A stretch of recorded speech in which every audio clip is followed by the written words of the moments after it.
Bila masuk je bulan puasa, kes macam ni memang akan timbul. Maklumlah kita sebagai umat Islam ni, bila dah berpuasa, lepas tu nak beraya pula.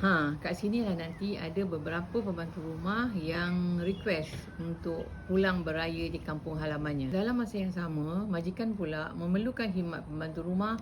Maklumlah nak beraya, mestilah nak buat persiapan raya dan sebagainya. Dekat sinilah pula akan berlaku ketegangan antara pembantu dan majikan. Lepas tu melambatlah saya terima WhatsApp dan call daripada majikan dan pembantu. Majikan mengadu maid minta cuti. Yang maid pula mengadu majikan tak ada balas ihsan untuk bagi pembantu cuti di kampung halaman. Yang saya ni pula nak mengadu dekat siapa? Okey, bila berlaku perkara macam ni, of course lah saya akan refer pada kontrak kerja yang telah ditandatangani antara majikan, pembantu dan agensi. Okey, pada saya lah tolak ansur tu penting.